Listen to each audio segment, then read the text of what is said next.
So next two are going to be tough to talk about because they didn't go so well for me.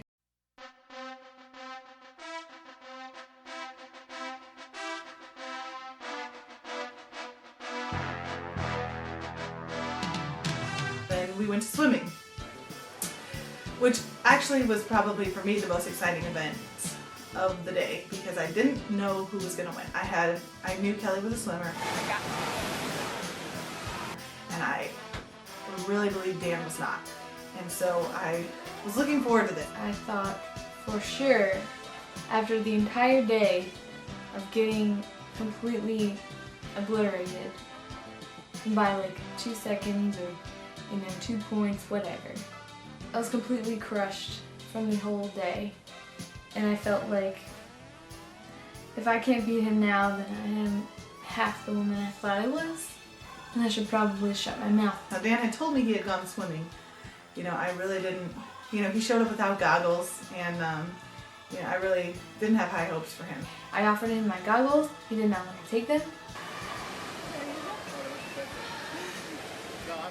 Maybe the goggles would have helped, maybe, a Speedo could have hurt my drag, maybe, shaving some stuff. But when we got in, I saw his hands shaking, I saw him start to hyperventilate a little bit, and then I got a little boost, and he didn't even know, what kick he was supposed to do. And he started doggy paddling. Yeah, she's a good competitor. She knew the strokes. She looked like she knew what she was doing in there. He almost drowned. I think I saw him yell help at least 3 times. He pretty much looked like he was drowning the entire time. I'm not sure who said that or why they said that. I don't think I looked like I was drowning. I think that's one biased opinion, and I didn't feel like I was drowning. I felt in control at all times.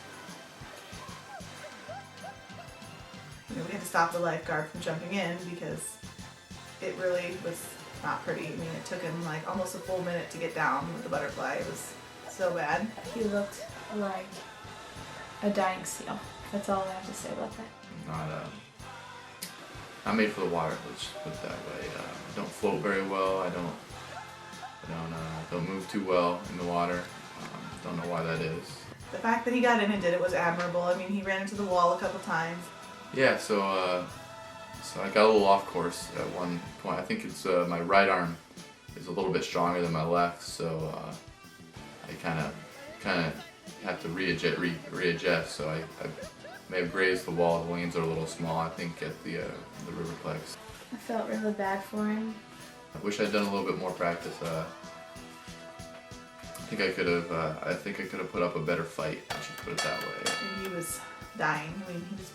He was pretty out of breath, and just sitting there on the side of the pool, he was heaving, and Kelly was ready to swim the next event, and we had to stop for Dan. There was an old guy swimming in the lane, and we asked him to move aside. Well, the old guy, was swimming more easily than Dan. Yeah. So I thought I was a little bit closer than I was, and I reached for the wall, and at that moment I knew it was all over, and reached for the wall, looked up. I couldn't see the wall. My eyes were a little blurry, and these aren't excuses. I'm just telling you what happened. Kelly really, she even stopped at one point, took her goggles off, and put them back on. It took her maybe 15 seconds, and she still beat him. As soon as I took off doing the butterfly, my right goggle started filling up with water, and I couldn't see anymore. So towards the end of the butterfly, I ripped them off, and I decided to just keep going, and I would take the penalty for the time. But as long as I pushed through, I could prove to this guy, goggles, whatever, no goggles, I'm gonna finish my shit. Stuff. At one point, I think Dan had just touched the far side of the wall, or he was halfway back or something like that when we knew, her time had passed. And so that was a really exciting moment to be standing next to her when she knew that she had won that last event. Yeah, she took it and feel like I was a gracious loser at that point. I was happy to see her win. You know, it was kind of the end of the day. Didn't want her to go home without anything. You know, it would have been a little brutal for her. You know how emotional women get. At least I proved to him that a female can go up against a guy and beat them significantly and with style and heart. Yeah, you win some, you lose some. Lost some there. In both swimming events she won, which was really exciting. So take that, Dan.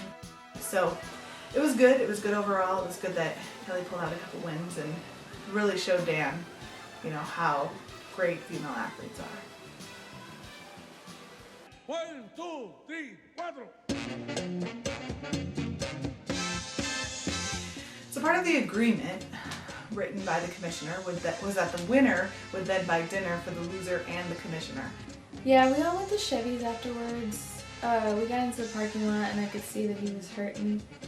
And I did myself a little push-up in the parking lot because I was still ready to go. So we went to Chevy's and it was really fun. It was fun to just hang out and recap the day and hear everybody's, you know, high, low, their favorite event, their favorite moments.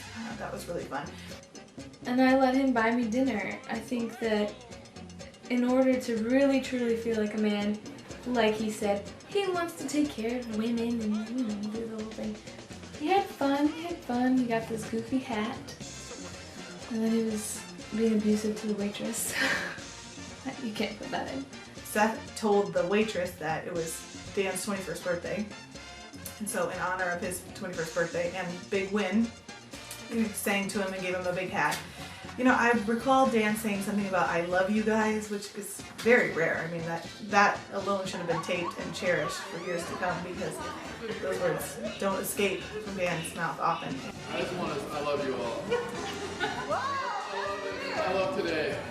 And, you know, you could tell he was just overcome with joy. I think he was shocked. I mean, I think he was literally surprised so much that, you know, he couldn't contain his emotion.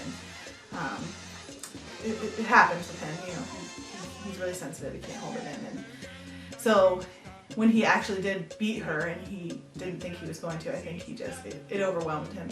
And then the hat, you know, was something he'd obviously wanted and was going for, had kept in his mind all day, this sombrero.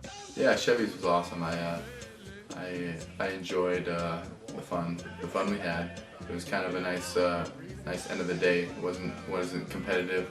Wasn't anything too crazy like the day had been, I guess. And so it was a good relaxing time where we could all, you know, have fun, joke about how bad Kelly did, and celebrate how well I did. You know, I got a hat for it, and I'm pretty pumped about that. It was a good night. It was really fun, and you know, the argument continued, which was shocking. I thought it was over, but it just kept going, and I think it will live forever, despite Dan's performance in the decathlon. Do I really think he won that day? No, I don't. I absolutely don't. Maybe Kelly doesn't represent all women, because I think some women have some sort of grip of reality. I think I will definitely do this again. This is not the end of our shit. I can't say shit. She's a good competitor, and she was good about it, but I don't think she even believed what she was saying at times. So maybe what I hope she took from it was maybe to think a little bit more before she comes out with these outlandish statements. I am the biggest winner, and he can suck it. I think we had a lot of fun.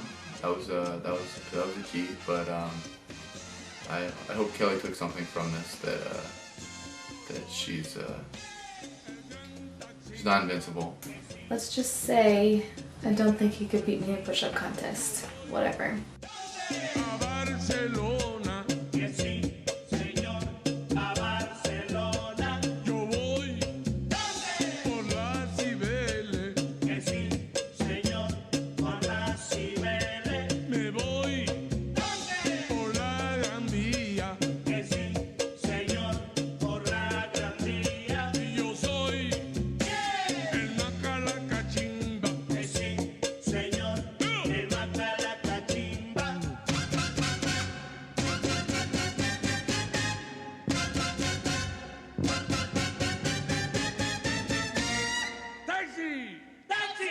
Taxi!